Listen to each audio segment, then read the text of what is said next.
Olá, bom dia. Estamos aqui no Jamor, neste espaço fantástico que se respira desporto. O mestre Nuno Delgado e o Sr. Presidente do IPDJ, Vítor Pataco, está aqui connosco neste desafio à paz e do desporto. Nuno. Ora bem, mais do que mestre, temos aqui dois desportistas e duas pessoas que têm uma responsabilidade, acima de tudo, mas também um espírito muito grande de levar o desporto a todos os seus enquadramentos. E hoje, que é um dia muito especial para o IPDJ e para o programa da Semana Europeia do Desporto, onde celebramos a nível europeu a inclusão através do desporto, vamos ter grandes atividades por todo o espaço do Jamor. Decidimos fazer esta iniciativa pioneira de juntar os três líderes das nossas religiões monoteístas aqui na comunidade portuguesa para promover, para divulgar a paz através do desporto e os valores do desporto. E nesse sentido é para nós uma grande honra ter a abertura deste painel com o meu caro amigo e o seu presidente do Instituto Português da Juventude e Desporto. Muito obrigado, Nuno. Umas palavras muito breves para dizer, ao dar nota da nossa satisfação por reunir estas três personalidades tão relevantes na nossa sociedade e que simbolizam aquilo que também o desporto representa, que é a sua capacidade, o seu poder de agregar pessoas, independentemente das suas origens, independentemente daquilo que são os seus credos, e de facto o desporto tem esse poder, já o provou, já o evidenciou socialmente, já o evidenciou cientificamente e, portanto, esse fator de coesão, esse fator de diálogo, essa promoção do diálogo que é de facto promovida pelo desporto, é hoje aqui acentuada com estes nossos ilustres convidados e, portanto, eu queria dar as boas-vindas. Como o Nuno disse, hoje é um dia muito importante para nós, porque nós estamos a celebrar aquilo que é o desporto inclusivo. Vamos ter uma série de atividades precisamente dedicadas às pessoas com deficiência. É uma semana especial, porque é uma semana que nós estamos a promover também o desporto e a atividade física, precisamente por sabermos que, para além de ter conexões com as questões da saúde, com as questões da economia, é um importante fator de coesão social. Portanto, muito obrigado por terem vindo para estas instalações. Convido-os também a visitar depois o nosso espaço lá fora, porque aqui está muito calor, como se pode ver, até por... e, portanto, nós estamos num edifício fechado, mas convido-os também a visitar essas atividades e essa celebração que estamos a fazer no âmbito do Dia do Desporto Inclusivo. Muito obrigado. Muito obrigado. Vítor, olha, no âmbito deste espírito do Play for Peace, simbolicamente eu gostaria de te entregar a nossa t-shirt oficial deste movimento. Espero que muito obrigado. Continue a Vou usar com muito gosto, porque é de facto um símbolo da paz, o desporto, e o judo em particular, ainda que eu tenho que dizer que o desporto, no geral, é um promotor da paz. Sem muito obrigado. Sem dúvida. Mais uma vez, agradecer a presença de todos os nossos convidados e para quebrar o jeito que eu estou a sentir que há aqui quem está aí desse lado deve imaginar que com dois lutadores como eu e o Jorge Espina há assim alguma tensão inicial, e para quebrar essa tensão eu gostava também, no espírito de entendermos a mensagem, aquilo que se pretende com esta iniciativa de promoção, dizer-vos que a prática da minha modalidade e do judo tem uma origem também ela espiritual, religiosa, com base no Oriente, e que aquilo que nós hoje gostaríamos de receber dos desafios que vos vamos lançar com algumas questões é, no fundo, entender que a prática desportiva que tem esta componente de confronto com o outro, com nós próprios, é uma busca pela paz. É uma busca pela paz e é acima de tudo, uma forma de treinar para encontrar essa paz. Paz que o meu colega Jorge Espina muitas vezes referencia essa sensação de encontro com nós próprios, de procura do equilíbrio. E, portanto, aquilo que pretendemos hoje com os convidados que trouxemos para esta mesa é debater sobre as questões éticas e sobre a necessidade de, através destas atividades que unem as pessoas, encontrarmos caminhos para a paz.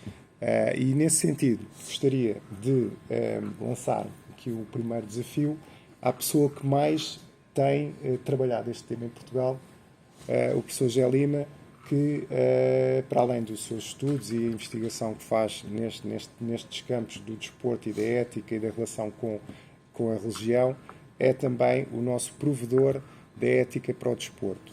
Sabemos que tem contacto inclusivamente com escrita feita pelo próprio a sua entidade do Papa sobre a importância que o desporto tem na religiosidade, e aquilo que eu te queria lançar em tema de abertura desta conversa simbólica era o seguinte, José: o desporto e a religião são formas compatíveis de desenvolver o cidadão?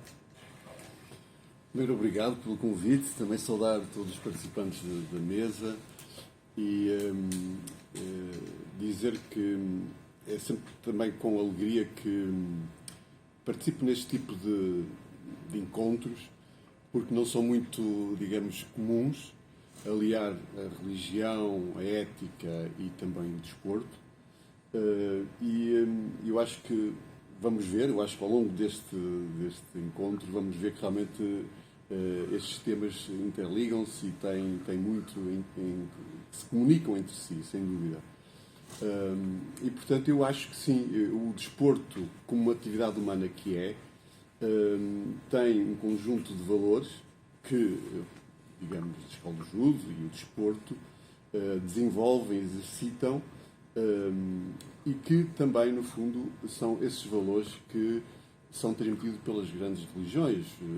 E, portanto, podemos dizer que o ethos do desporto, que são os seus valores, é o ethos da religião, de certa forma, não é? Porque a missão, entendo eu assim, que a missão da religião é encontrar um caminho para a realização humana de encontro com Deus. O desporto é isso também, não do encontro divino, mas do encontro da pessoa própria consigo próprio, com o atleta consigo próprio, mas da realização desse atleta, não é? Depois, eu acho que também aqui a ética, também acho que entra aqui, porque eu acho que a ética também faz esta ponte, porque a ética, se pensarmos um bocadinho, o que é a ética? A ética, no fundo, é um caminho, e se calhar vem do judo, não é? O caminho do judo. O caminho que é, para quê? Porque nos indica para nós decidirmos o que é correto, não é? O que é correto no nosso dia-a-dia, não é? A ética, através dos princípios, indica-nos, são os sinais, digamos assim, que nos vão indicando aquilo que nós devemos fazer, aquilo que é correto e aquilo que não é correto. E para quê? Para também nos realizarmos como seres humanos e como comunidade, não é? E, portanto, eu acho que vemos aqui que esta é a interligação entre estas temáticas, a religião, o desporto e a ética, não é? Que têm o mesmo fim. Por vezes, é óbvio que esta dimensão positiva daquilo que nós estivemos aqui a dizer, ou que vamos aqui refletir, por vezes não acontece, não é? Porque o ser humano utiliza muitas vezes o desporto para a ideologia, para afirmar uma certa ideologia, usa o desporto para afirmar uma certa violência, e a religião também, de certa forma, muitas vezes é uma estrutura que canaliza uma certa violência também. E ao longo da história também foi revelado isso mesmo, não é? O que nós devemos fazer é que mostrar aquilo que há de bom, o tal ethos, não é? Que é o fundo que existe, tanto nas religiões como no desporto, através da ética, aquilo que há realmente mais positivo, que são os seus valores. Não é? Muito bem. Zé, muito obrigado por este contributo. Gostaria também de completar dizendo o seguinte: esta violência intrínseca que existe no cidadão, no ser humano, no animal homem, digamos assim, é uma das premissas que os desportos de combate, as artes marciais, também trabalham no sentido de aceitar, assumir esse instinto que, de certa forma, é treinado, trabalhado através do fenómeno de uma luta com respeito, com valores, com regras e com um processo socializante. Mas gostava também que pudesses promover um bocadinho daquilo que tem sido a atividade do Plano Nacional de Ética do Desporto, uma vez que sei que ontem lançaste uma nova iniciativa em Leiria, penso eu, Sim. relacionada com um desporto que nós muitas vezes relacionamos com a violência, que é o futebol, e que é uma grande preocupação do Plano Nacional da época que dirige. Eu respondo a isso, mas como são várias pessoas, que depois não temos tempo. Há aqui um tema que eu acho que era interessante também debater. Sem dúvida. E que eu lanço já para a mesa. Eu já respondo a essa tua questão, que acho que é um tema que nós, o IPDJ, o Plano Nacional de Ética do Desporto, temos refletido juntamente com a Universidade Católica e com a criação da Cátedra Manuel Sérgio, que tenta fazer um bocadinho a ponte, digamos, para o desporto, com outras vertentes mais da dimensão da espiritualidade, ligada também aos valores da educação, etc. E que é o tema da ascese à ascese. E porque é que eu trago este tema, que eu acho que é muito interessante, que eu acho que devíamos aqui até refletir, porque acho que é um tema que une tanto o desporto como a religião, não é? Porque o atleta tem que fazer, aliás, até há os chamados exercícios espirituais. Salares são, digamos, exercícios constantes do dia-a-dia, as 5 orações, não é? Há um movimento, uma repetição, digamos, do exercício, não é? E para quê? Para realmente quer o religioso superar, para ir ao encontro de alguém, não é? Mas o atleta também faz isso, não é? Faz o exercício, a repetição, o exercício para quê? Para se superar, para avançar, para se tornar melhor.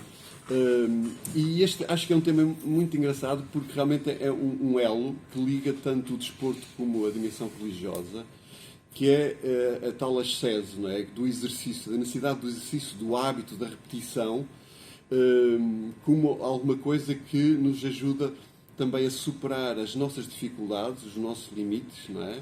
Para depois sermos melhores, para depois nos superarmos, para depois, no caso da dimensão religiosa, ir ao encontro de um ser divino, no caso do atleta, ir ao encontro do Olimpo, ir ao encontro, digamos, daquilo que ele é de melhor, não é? Daquilo que ele faz, não é? E acho que a ascese é um tema que eu acho que era interessante aqui nós também abordar, porque acho que é um tema que une estes temas todos. Em relação à tua questão, nós lançamos ontem também um projeto engraçado, que é um projeto em que pretendemos, digamos, promover os valores no desporto junto, digamos, dos pais. Muitas vezes os pais trazem para o desporto coisas negativas. Grande parte dos pais portam-se bem, mas por vezes os pais não se portam muito bem. Criticam os árbitros, dizem asneiras, fazem pressão com os filhos, e isto realmente é bastante negativo. E então nós ontem lançamos um projeto com vários parceiros, federações e clubes e associações, em que o que é que nós pretendemos? Pretendemos em que o resultado de um jogo nos escalões de formação, nomeadamente os escalões de formação, porque são escalões de formação, não são escalões de competição, não é? Em que nós, na classificação, também vai ter uma ponderação do comportamento. Há uma ponderação comportamental. Isto é, a classificação reflete aquilo que é o jogo, alguém que ganha, aquilo que perde ou empata, mas depois há uma ponderação que o árbitro indica também para a pontuação, se os pais se portaram bem na bancada ou não, se os atletas se portaram bem ou não, e isso contribui também para a classificação. Isto para quê? Para os pais perceberem que a sua atitude também vai ter influência no resultado. Isto é um bocadinho como nós, não é? Nos condutores. Eu acho que nós só alteramos o nosso comportamento se o Estado vai ao nosso bolso, não é? Porque se não vai, nós... portanto, aqui, com mais este ímpeto de ganhar a todo custo, etc., nós vamos dizer aos pais, olha, isto não vai ser assim. Portanto, vocês vão ter uma influência também no resultado. E por isso portam-se bem. Não vale a pena só... Não conta só ganhar, não é? Mas tem que se ganhar com valores, E, portanto, foi esse o projeto que lançamos ontem, nesta ideia também de transformar o desporto como algo positivo e também saudável, não é? Nomeadamente para os pais. Muito bem. Zé, eu tenho a certeza absoluta que essa iniciativa vai trazer frutos, até porque nós sabemos que as regras ajudam a implementar o hábito e o hábito implementa a cultura. Vou passando a bola, digamos assim, entre o desporto e a religião, e agora passo aqui a palavra ao Sheikh Munir, e aquilo que o desafio é o seguinte: eu sei que é um desportista da nossa conversa inicial, sei que tem hábito de prática desportiva, e ouvindo aqui esta introdução do professor José Lima, eu queria entender na sua qualidade, qual é a importância que dá ao desporto na sua comunidade e se efetivamente sente que a prática desportiva por parte da sua comunidade pode ser uma influência importante para que ela se solidifique, para que ela cresça mais próxima e mais saudável perante o espírito da religião que é responsável aqui em Portugal. Muito bom dia. Primeiro quero agradecer o convite que foi feito à Comunidade Islâmica de Lisboa. É claro que eu acho que o desporto não tem religião. Os religiosos podem praticar um ou outro desporto. Há desportos em que dá-se muito ênfase à ética, à moralidade, o saber perder, o dar parabéns ao adversário, ajudar a levantar a mão do adversário. E isto tem a ver também com a própria modalidade do desporto e também tem a ver com a educação que nós vamos tendo. Não é? Há pouco nós estávamos a ouvir que há pais que são capazes de praticar muito mais violência do que os próprios filhos nos jogos. Eu vou falar como um muçulmano português que vive em Portugal. Eu pratico desporto, pratiquei desporto e eu acho que o desporto todos nós temos que praticar dependendo da sua modalidade. Agora, só para ficarem com uma ideia, a Mesquita Central de Lisboa tem 4 pisos e o último piso tem um pavilhão de desporto. Fantástico.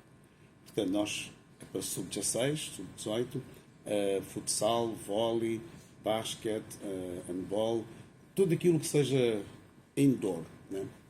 E as equipas que participam, estamos a falar das várias equipas reconhecidas, não vou dizer os nomes, mas são equipas reconhecidas. Os jovens vão e participam, é uma coisa completamente independente. Deixo aqui o desafio para um dia visitarem não só a Mesquita, mas também esta parte. O que acontece é que nem todos os desportistas, ou nem todos que praticam o desporto, são religiosos. Há uns que são e há outros que não são. Em todas as modalidades. E, para além disso, queria dar os parabéns ao Instituto Português de Desporto, Juventude, mas eu acho que este tipo de conversas não deveríamos ampliar muito mais. Falarmos das outras modalidades também estarem presentes e ouvirem um pouco o que é que, por exemplo, a espiritualidade ou a religiosidade tem a ver com o desporto.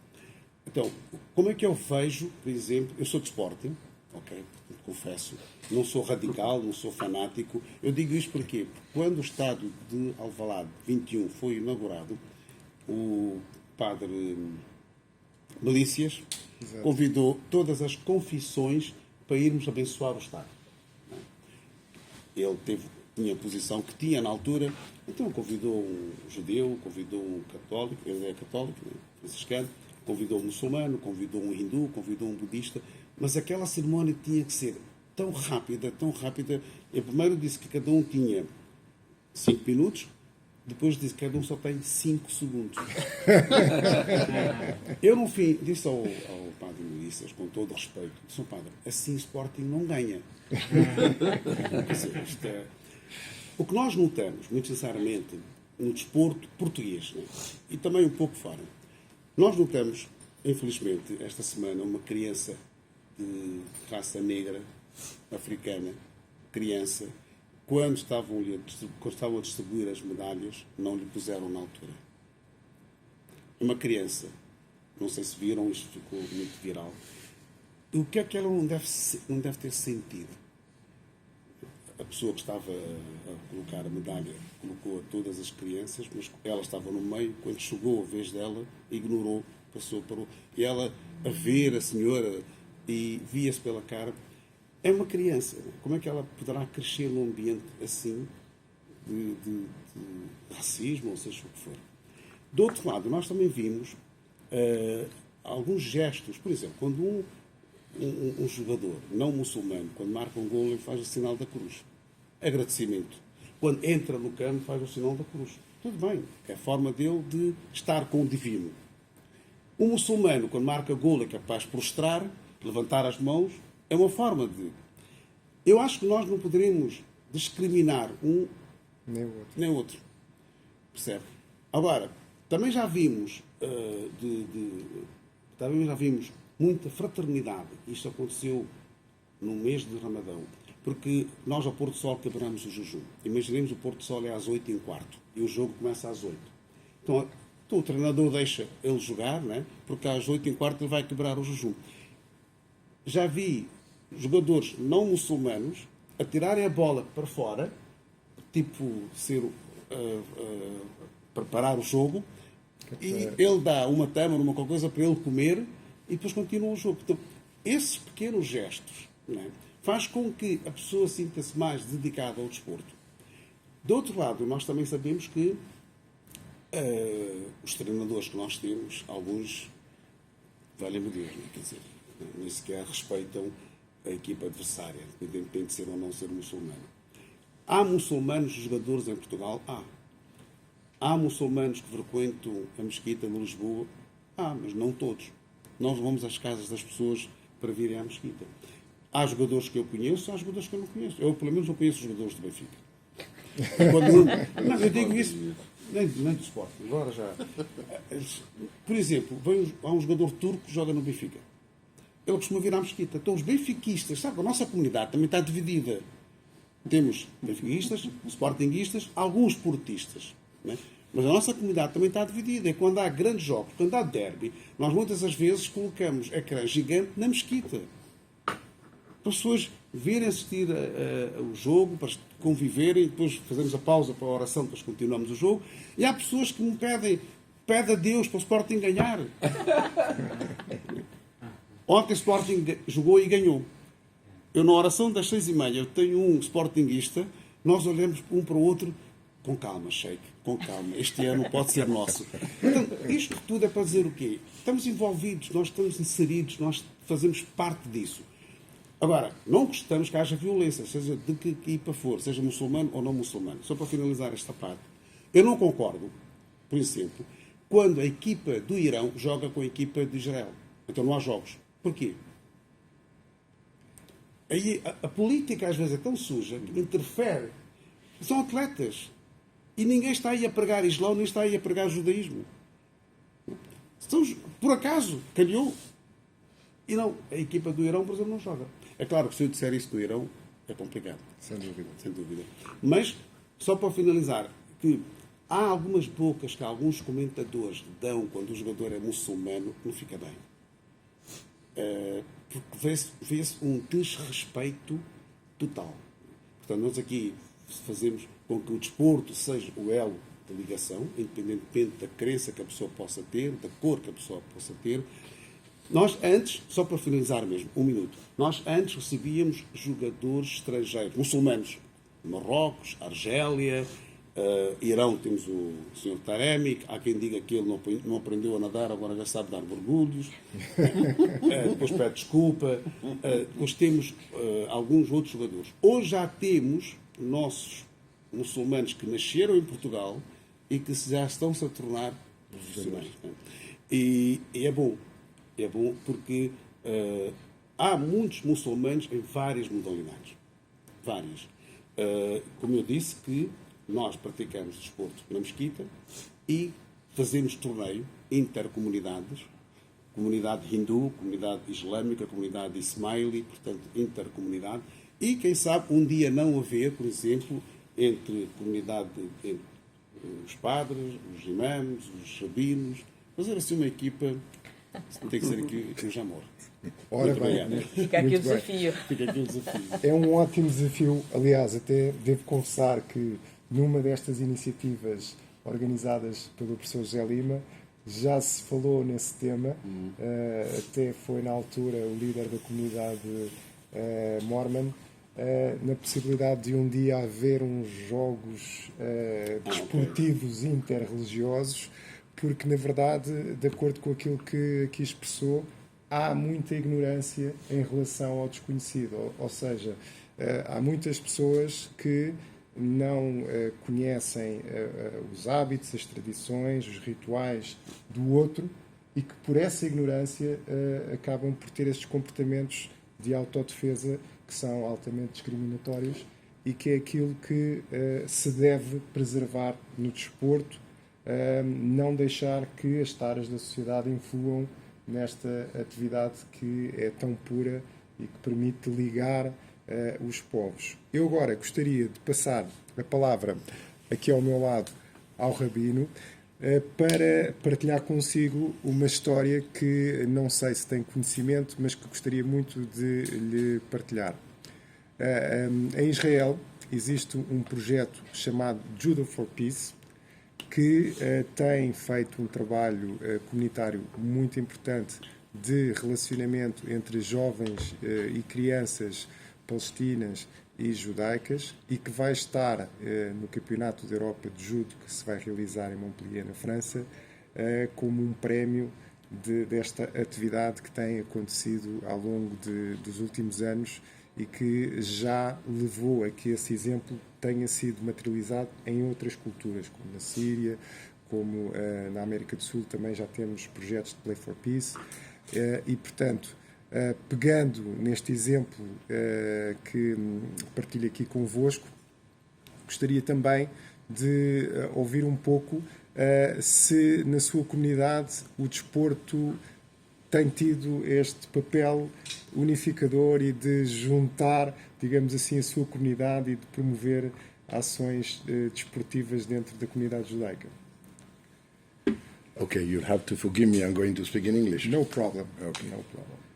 So our community is pretty small, and when I first joined the community, the first thing I was told is, Rabbi, don't make public your support for a particular football team in Lisbon or in Portugal, because if you do, you will have many congregants who will take an exception to that kind of ideology. So whenever I get asked, do I support a soccer team, I say, yes, I support both sides, but I will clap for the winner. Okay, that's a good strategy. So the idea is, therefore, yes, I have truly a small community, and they're all involved in sport because the humble philosophy of Judaism is that every religion has its followers and every religion has its rules. And when one religion interacts with another religion in a sports field, it should be completely for the purpose of sport, and then the rules of sport should rule that occasion.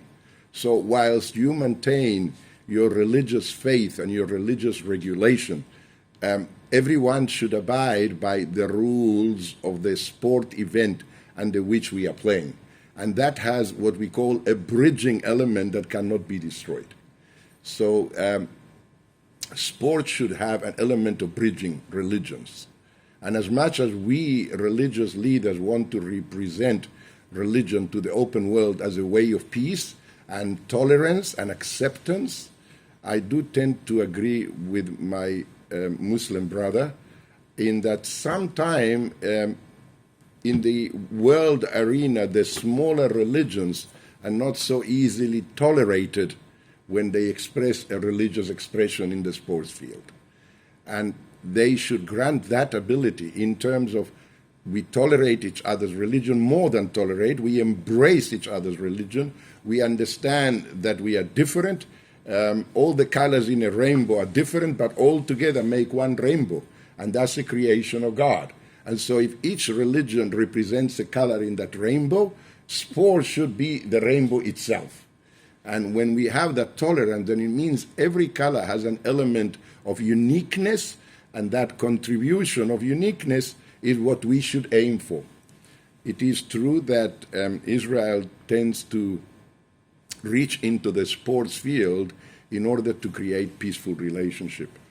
And the idea of that is to extend the hands and say, never mind your political views, never mind what your religion is, if we can meet each other in an environment of peace and to elevate the human body to a standard of spirituality, then let the sport be that bridge as well. So not only to bridge between the religions, but also to bridge between us and our Creator. When we strive for sports, we strive to elevate our body to see which particular group can take that body and make it so efficient that you can win over the other people. And that should be in a spirit of unity, peace, brotherhood, tolerance. And the last thing that should taint it is political issues. Because the moment we enter politics, it destroys the whole purpose of the sport event. So my humble philosophy is, in Judaism, sports throughout the centuries wasn't highlighted as a great activity, because Jews emphasize rather religion and relationship between man and God. But sports, it what creates relationship between man and woman.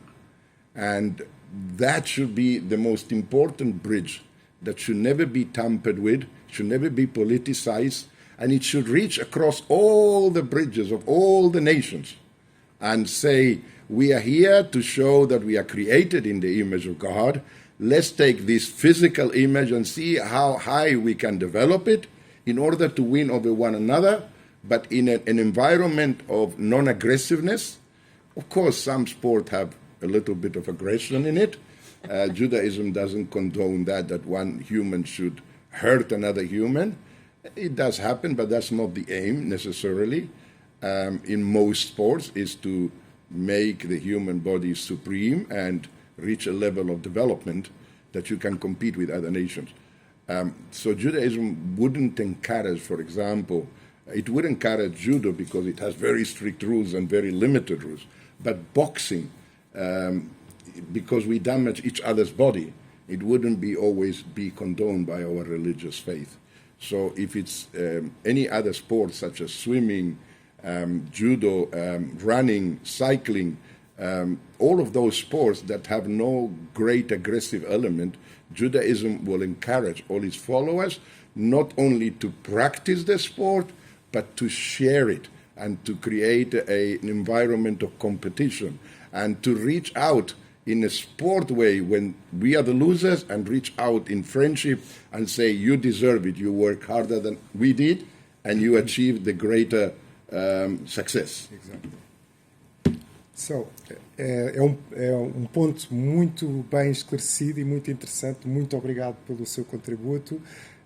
Espero que da próxima iniciativa já praticando um português totalmente fluente, uma vez que percebe bem, mas ainda não se sente à vontade para pôr as palavras no nosso latim lusitano.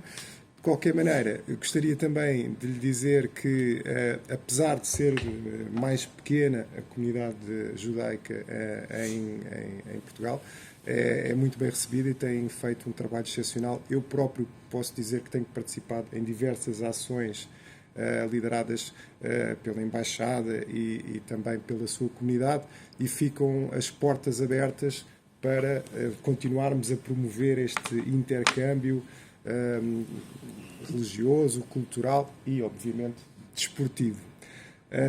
Em relação a estas atividades que Israel, em particular, tem desenvolvido com a comunidade judoca, dizer-vos também que tem sido uma grande inspiração. Há desafios que não podemos deixar de os atender. O confronto desportivo em desportos de confronto direto entre muçulmanos e judaicos tem sido um desafio que o judo tem promovido e que tem trazido grandes resultados. Nós temos um campeão iraniano da minha categoria que saudou, cumprimentou, juntou, conviveu com um campeão, ambos campeões do mundo, judeu e israelita, e que foi um gesto simbólico muito bem recebido, porque infelizmente ainda estamos num período em que a humanidade ainda não conseguiu integrar totalmente esta capacidade de vivermos como uns, ou seja, como o tal arco-íris que falou, e que curiosamente nós desenvolvemos um projeto, a Escola de Judo Delgado,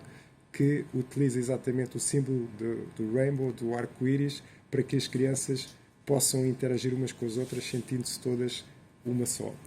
Eu agora iria passar a palavra para o cristianismo. Chegámos ao cristianismo. Temos aqui, antes de chegar ao Padre Peter, um grande devoto, o meu caro amigo Jorge Espina, que é um atleta que tem tido uma vida cheia de, como se diz em inglês, de incitements, uma pessoa que tem, através da adversidade, descoberto novas portas, encontrado novos caminhos e feito coisas extraordinárias. Eu queria só deixar aqui, em termos de currículo pessoal, o meu amigo Jorge Espina ganhou o prémio da Comunidade Europeia, portanto, de embaixador inclusivo, pelos seus projetos e pelo aquilo que desenvolve na Europa, e é uma figura muito reconhecida por isso. Há pouco estávamos a falar das suas novas iniciativas de ir de bicicleta até Jerusalém. Eu não tenho dúvidas nenhumas que ele irá conseguir, porque tem mostrado que tudo é possível com um pouco de fé e de visão. E portanto, Jorge, passo-te a palavra para também sermos nós, agora que estamos numa perspectiva desportiva, de como é que conseguimos integrar essa nossa prática da nossa religiosidade. Ok, antes de mais agradecer o convite para poder estar aqui nesta mesa, debater estes assuntos que para mim, eu sou um bocado beato e gosto disto de falar de religião.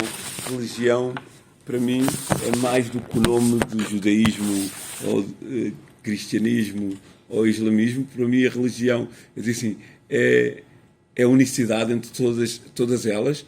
Eu tanto posso rezar numa mesquita, como numa sinagoga, como numa igreja, porque o meu Deus é o Deus de todos, para mim, na minha visão. Por isso é que eu digo assim, que eu fui cego durante muitos anos, porque antes a gente com os olhos julgamos e catalogamos as outras pessoas por a cor, por se tem brinco, rasta, ou se por causa das roupas, e vamos muito por aquilo que os olhos nos mostram, e não, se calhar não procuramos aquela visão interior de ir ver o ser, a pessoa. E eu fui aprendendo com a vida e com esta parte do interior, ir ao encontro do meu verdadeiro ser, e descobrir um Deus dentro de mim, não é? E não ir à procura da religião em si. Eu posso dizer que sou cristão, gosto de Jesus Cristo, mas também gosto de Maomé, gosto de Buda, não é? Porque eu acho que todos os profetas, ou como nós podemos chamar, que vieram à Terra, vieram trazer-se uma mensagem só. Vieram trazer uma mensagem de paz, de amor, de aceitação, todos os valores que estão ligados a todas elas, não é? Eu acho que, não sei se o homem, o ser humano, manipula ou usa a religião, ou como usa a política, como usam o desporto, não é? E esta minha visão de aceitar e de olhar para a vida e para o outro como um ser humano, independentemente da cor, religião, raça ou tendência, ou sexual, whatever, não é? Eu quero olhar para a pessoa e ver um ser humano, e é isto que eu olho e vejo na religião e no desporto. Vejo o desporto como uma forma de ligação, de aceitação, e eu aceito todos, e foi isto que eu aprendi, que o universo e Deus me ensinou, e que eu quero continuar a aprender e poder partilhar com as pessoas esta minha visão. esta minha forma de ver a vida, de ver o outro e de ver a religião, sem julgar, sem catalogar as pessoas. E Olha, isto o Jorge, desporto me deu. Apesar de ver, nós viemos de um desporto de combate e de guerra, certo, de debate.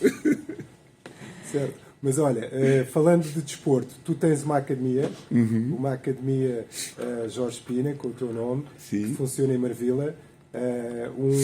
Também um grande desafio que eu fui acompanhando a construção daquele magnífico espaço desportivo que tem o apoio do Instituto do Desporto e da Câmara Municipal de Lisboa e que está inserido numa comunidade com muitos desafios. Queres contar-nos um bocadinho como é que funciona a tua academia? A minha academia é um espaço de 1.700 metros quadrados. Temos todo o tipo de esportes de combate. Temos ainda ginásio, musculação. Temos salas de estudo. Temos um espaço grafitado. Um espaço que é um espaço de contemplação. Estão lá representadas todas as religiões daquele espaço. O simbolismo de todas as religiões. Onde todos podem subir. Tem uma cúpula e podem estar lá a meditar, a pensar, whatever. E temos uma sala de estudo para os jovens, quando saem da escola, poderem estar lá a estudar e depois escolher uma modalidade para poder praticar. Temos todo o tipo de pessoas, todas as religiões a frequentarem a nossa academia.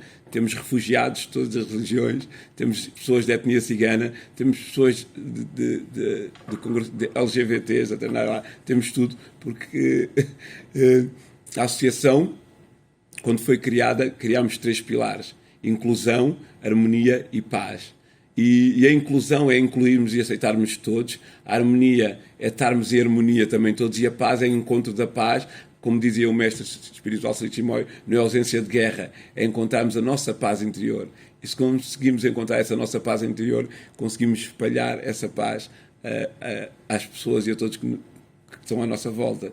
E a academia e a associação é isso, é um desafio, se calhar, que temos pela frente, porque queremos chegar a todos, mas também queremos que todos também se juntem a nós para nos ajudar a chegarmos a mais pessoas. Muito bem. Finalmente, deixo um desafio ao Padre Peter Stilwell com uma história de vida pessoal que gostaria de partilhar consigo. Eu estive em 2021 no Vaticano, um convite que me foi proporcionado, devo dizer, aqui pelo professor José Lima, com o Sr. Bispo Dom Tolentino Mendonça no seu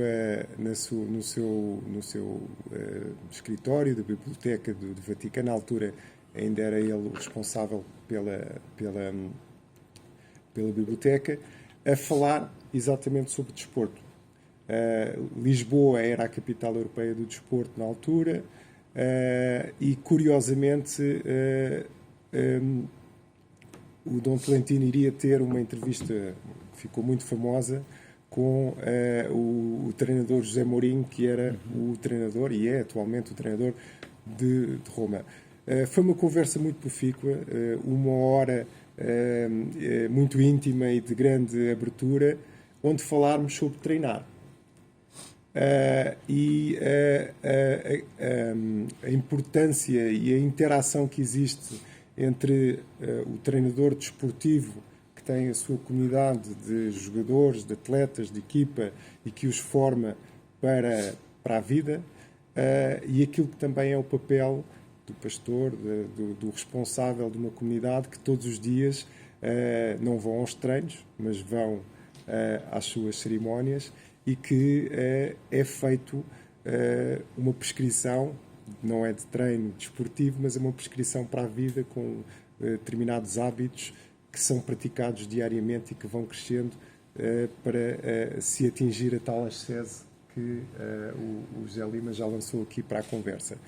E, portanto, aquilo que eu gostaria, que também sei que já tirou aí umas notas que gostaria de partilhar connosco, mas através desta experiência muito simbólica que tive, o padre sente-se um treinador de cidadãos?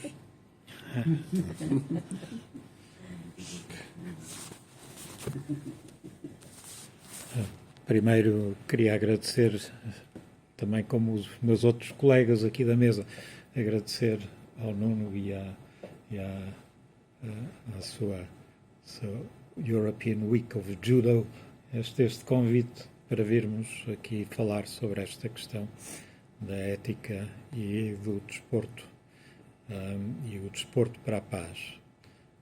Se eu me sinto um treinador, em certo sentido, já agora vou começar um pouco mais atrás. Jesus Cristo não consta que jogasse futebol nem outros desportos.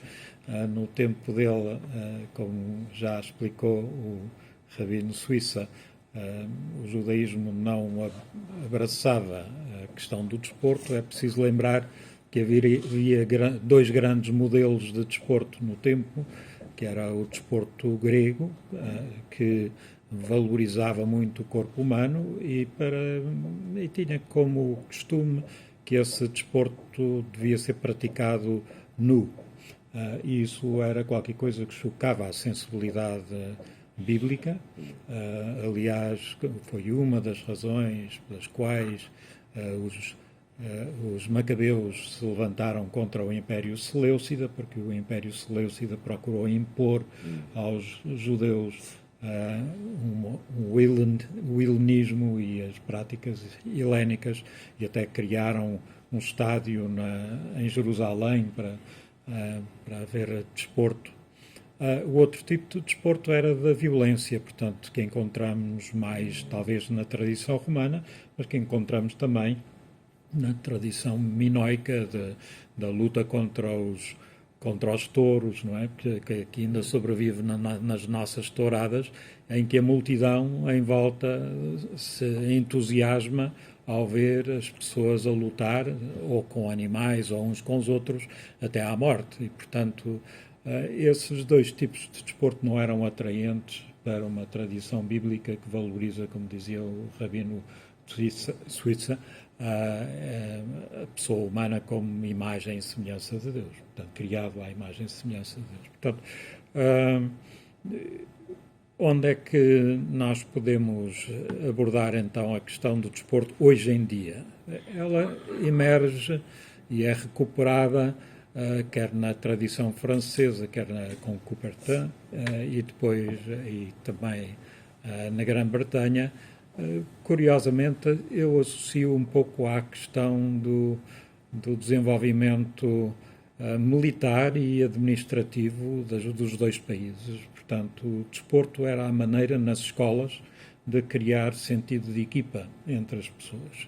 Portanto, para a pessoa aprender a funcionar numa equipa, que era muito importante na vida militar, era muito importante na administração, quer nos próprios países, quer nas colónias, e, portanto, talvez não tenha assim uma origem tão neutra como nós gostaríamos, mas o facto é que o desporto depois evoluiu e se tornou, hoje em dia, uma forma de ligar povos e de estabelecer, como já aqui foi dito, uma plataforma onde pessoas de sensibilidades, raças, etnias diferentes se encontram para mostrar quem é que tem mais talento numa determinada área.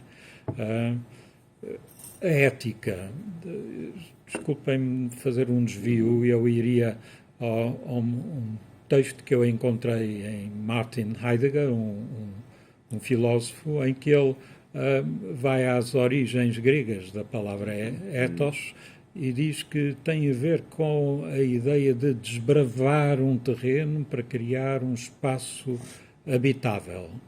Ou seja, estamos diante de uma selva ou de um terreno agressivo e nós abrimos um espaço para que se possa habitar esse espaço humanamente. E, portanto, acho que o desporto tem alguma coisa a ver com isso, porque é um educar os nossos músculos, é o educar a nossa psicologia, é o educar a nossa respiração. Foi falado pelo professor Lima aí a questão das SES ligada ao desporto, e sem dúvida no desporto é preciso treinar, fazer um esforço que às vezes é quase uma violência sobre o próprio corpo, mas mais do que esse apurar os músculos, há uma outra dimensão que eu aprendi a valorizar sobretudo na prática do Aikido, que eu fiz durante muitos anos, e que é a respiração. E a respiração tem a ver com a nossa... curiosamente, tem a ver com o nosso estado de espírito. O ser capaz de respirar tranquilamente, mesmo no interior de um combate, não é? De um combate que não é necessariamente de violência, mas que é de provar as forças uns dos outros. O ser capaz de manter a sua respiração induz este estado. Por acaso a palavra está na origem daquilo que é um dos elementos essenciais da religião. Quando nós falamos de espiritualidade tem muito a ver com essa ideia de sopro. A maneira como se canta, a maneira como se recita, a maneira como se está, a maneira como se está tranquilo, tudo isso se espelha na nossa respiração. Portanto, o meu desejo, ou o meu voto neste dia é que saibamos respirar paz uns com os outros, apesar de fazermos um esforço muitas vezes de emulação, de sermos capazes de mostrar que dominamos uma determinada técnica melhor, talvez, do que os outros, mas isso tem, sobretudo, em vista dominarmos a nós próprios. Muito bem, mas fugiu à minha pergunta. Eu já nem me lembro. Se era um treinador. Se eu era um treinador, treino neste sentido, com as pessoas com quem trabalho. O meu objetivo é exatamente ajudar as pessoas a encontrarem-se a si próprias, encontrarem este estado de tranquilidade interior em que são capazes de tomar decisões que são decisões que têm em vista o bem não só delas próprias, mas dos outros e do bem comum. Porque muitas vezes as decisões são tomadas precipitadamente, em situações de angústia, de aflição, e nem sempre com sabedoria. E, portanto, o ser capaz de... eu digo-lhes, se nós não treinamos um bocadinho a corrida, quando o dia que chega que nós precisamos de apanhar o autocarro e precisamos de correr, as nossas pernas não obedecem. Portanto, há que fazer este exercício interior de trabalhar interiormente aquilo que são as nossas motivações, as nossas relações com os outros, e em certos momentos de crise vamos descobrir que somos capazes de fazer um discernimento que não é simplesmente reagir cegamente às provocações que estão diante de nós. Muito bem. E eu aproveito estas palavras para levarmos aqui à conclusão desta nossa mesa redonda, deste nosso conversa, deste nosso treino a caminho da paz, com 3 palavras que me tocaram e que transmitiram, digamos assim, a sabedoria de todos os nossos palestrantes, começando pela respiração, o exercício e a tolerância. E com estas 3 palavras, que tenha sido um bom aquecimento esta nossa reunião, este nosso encontro, e que seja uma oportunidade para que o desporto continue a procurar na religião uma forma de se completar e de incluir na sua atividade esta componente tão importante, sem a qual o desporto também não é completo e não é a tal ferramenta que nós tanto gostaríamos que fosse para transformar os jovens, os cidadãos e os menos jovens, que é um novo desafio que temos na sociedade, porque é uma grande oportunidade do desporto também para os menos jovens. E assim termino oferecendo a todos os meus convidados a t-shirt que espero que usem orgulhosamente nos vossos treinos e não só, desejando um dia de paz para todos. Obrigado. E atividade desportiva para toda a vossa comunidade, sem deixar de dizer que, enquanto treinador que sou, há que reconhecer os méritos. E se conseguimos reunir hoje estas três grandes figuras, em mérito da Ana Matias, que eu gostava de deixar uma salva de palmas e um agradecimento muito especial. Yeah, I think so. Swimming pool. Espanhol y sudafricano. Essa é a nacionalidade. Mais uma! Pega de chute, segura bem. Quem mais dois? Mas não faz mal. Oh, põe no Kung Fu, vem lá daí. Olha, tá bom? Tchau, tchau, campeão. Bota bem.